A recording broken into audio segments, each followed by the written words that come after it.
Notes from the Upper West Side, a novel by Dan Wrench.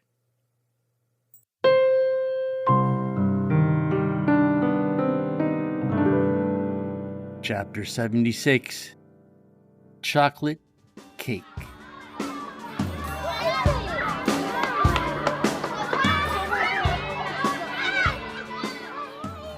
On fuck date 2 minus 3 days, I met Parp in Riverside Park after dropping Harry off at school. He followed me and Sammy and some of Sammy's little chums into a clearing in the trees, a clearing with flat, hard dirt interrupted by the occasional tree root, a clearing with patches of milkweed and lots of foliage overhead, so it was easy to imagine you were fighting the sheriff in Sherwood Forest. Or whatever kids today pretend they're fighting, which is usually some space demon named Darth or Lex.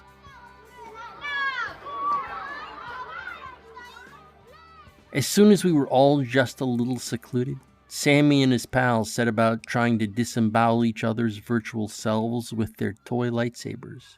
One of the disembowelers had a foamy kind of lightsaber that was getting filthy and didn't make a respectable clack sound when it hit the other swords, which were all made of plastic. But for some reason, this kid thought he was the special Jedi. I wanted to take him aside and kick his little ass.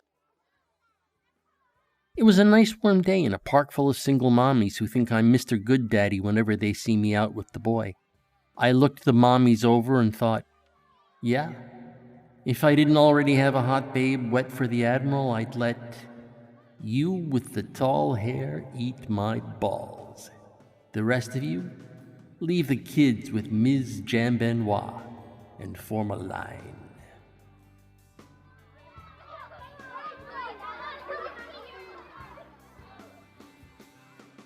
I invited Parp to come along that day because suddenly he was my chum again.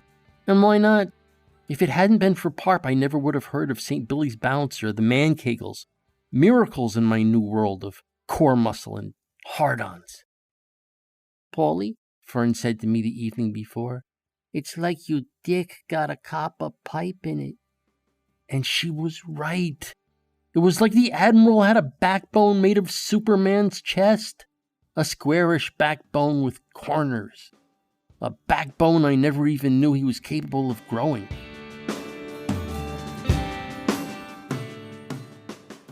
And I just know the reason St. Billy and the Kegels are a big honking secret is because the pharmaceutical companies are working overtime to keep them from reaching the news.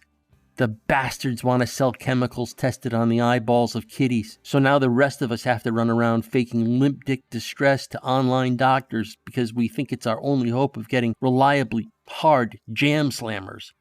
Wait, Parp said when I told him about Fern and the pipiness of my cock. She specified copper? Yep. Maybe she has plumbing in her background.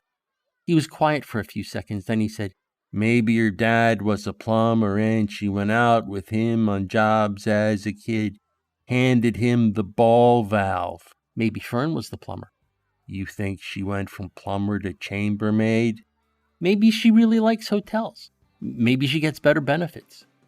The mommies were looking over, so I had to divide my time between collaborating with Parp on Fern's life story and looking like I was tending the adventures of the little bastards a few yards away swinging plastic batons at each other's heads.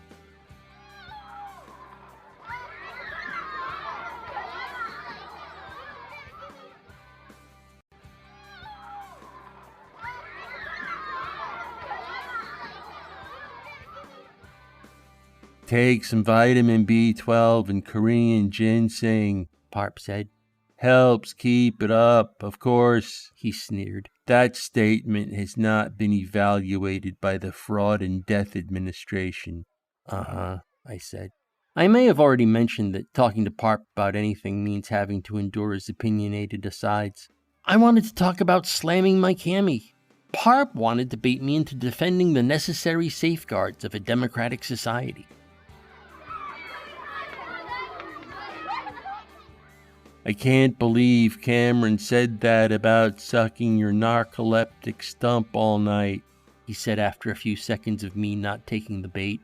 He was wearing the usual compression fit t-shirt, a dark black V-neck, and the also usual round purple shades. I just then noticed that the roots of his hair needed touching up, and that the hippie long ends of this hair were tinted brown.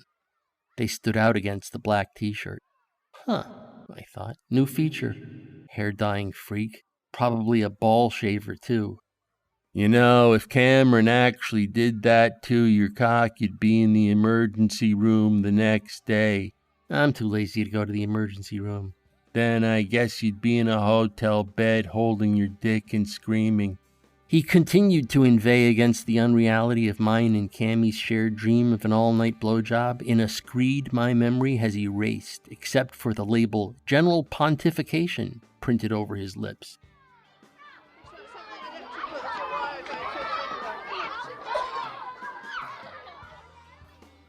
When he finished, we finally got around to what I really wanted to talk about, my phone call with Cammie the next day.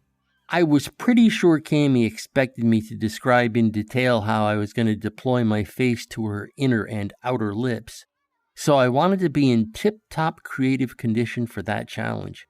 I wanted to send her away from the phone call believing I really was a practiced clit ninja when, I really wasn't.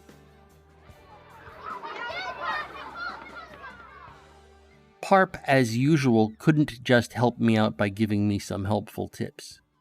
First, he had to make me feel like a second-class sex haver. So, you really don't want to taste the pink? He said with a tisk in his voice. Well, you went to acting school. Do some sense memory. Pretend it's something you like eating. Chocolate cake? Yep. Good old chocolate cake. Freshman year, we had this acting teacher, Gar Tremble, who answered every question about acting desire with, "It's chocolate cake. Just chocolate cake. This actress that puts you off, or perhaps whom you actively despise, nothing to be done about it. You can't count on liking someone you're pretending to love, but you can count on loving chocolate cake. A woman you may love for a few years, but you will adore chocolate cake until you die. So look at the actress and make her chocolate cake." Our parents paid tuition for that shit.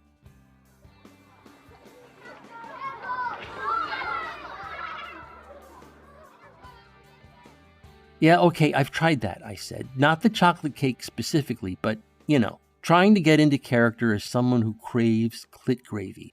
Someone who thinks it's yummy. Someone addicted to it, like I'm addicted to nicotine. So what's the problem? I think to myself, here it is, the object of my addiction, at last.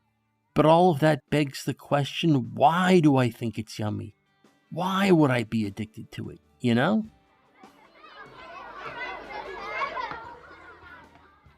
You're way overthinking it, he said. It's chocolate cake. He took off his shades. The sun was in his eyes. I smiled into his squint and said, "If you sit back a little, your face will be in the shadow of this big tree branch right over your head." He sat back and stopped squinting. "Thanks, my man," he said. Then he blinked. "Whoa, is that an oak tree in Riverside Park?" I had no idea what kind of tree it was.